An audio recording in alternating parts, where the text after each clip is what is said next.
Okay, so at the very core of American democracy, there's this constant tug of war. It's a high-stakes power struggle over one of the biggest decisions a country can ever make. And it all boils down to one single question. I mean, it seems pretty straightforward, right? But believe me, the answer is, well, it's complicated. It's a constitutional gray area that has basically pitted the White House against Congress since the very beginning. So you've got the president, who as commander-in-chief can send troops anywhere, pretty much at a moment's notice. But then you have Congress, and they're the only ones who can actually officially declare war. And this tension, it just blew up recently over what to do in Venezuela, and it led to this incredible constitutional showdown. So let's get into it. How did this whole thing ignite? It actually started with one piece of legislation that was designed to hit the emergency brake. The whole thing centered on this bipartisan resolution, and you know how rare that is. Lawmakers from both parties were getting really worried. They saw tensions rising in Venezuela and felt like the U.S. was stumbling into another conflict, so they decided to try and reassert their constitutional power before it was too late. And this wasn't just some symbolic move, you know? This resolution had real teeth, and the people who sponsored it showed just how serious this was getting. This thing was a direct challenge to the president's power. It was co-sponsored by this really unusual team-up, Democrat Tim Kaine and Republican Rand Paul. The idea was simple. You can't expand military action in a major way without getting a vote from us, from Congress. And this wasn't their first rodeo either. But a recent U.S.-involved capture of Venezuela's president, that gave the whole thing a brand new, very real sense of urgency.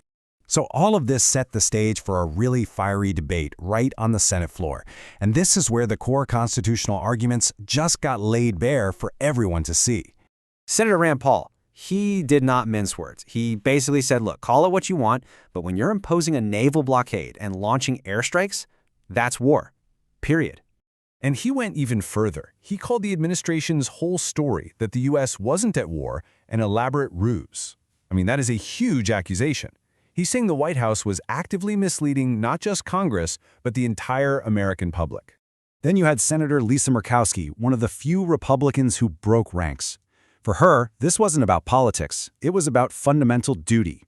She argued that for a decision this huge, Congress simply can't look the other way. It has to debate the issue and hold the White House accountable. Of course, the White House pushed back, and they pushed back hard. Their line was simple: we're not at war, and we promise we'll talk to you guys if that changes. Basically, they were saying this whole resolution was completely unnecessary. Now, for a minute there, it really looked like this resolution had the votes to pass, but then, behind the scenes, the pressure started building, and it led to this absolutely dramatic last-minute flip. So how did it all fall apart?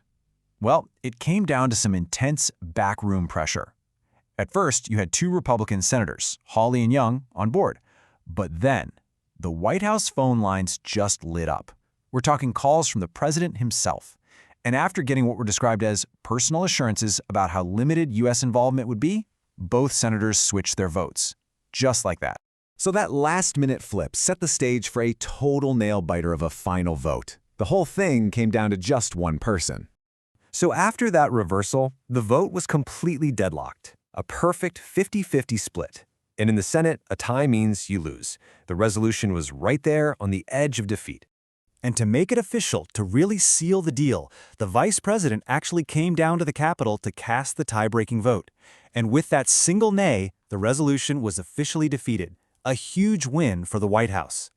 So what happened next? For the people who supported the resolution, it was a pretty crushing blow. Senator Kaine basically asked out loud if Congress even had a meaningful role anymore. But, you know, it wasn't a total loss for them. The debate got so intense that it forced the administration to publicly promise they'd consult Congress more, and Kaine made it very clear this fight was far from over. And that's really the question that hangs over this whole thing.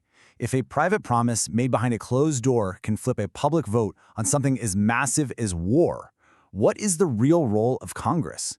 It's a question that gets to the absolute heart of accountability and the balance of power in America.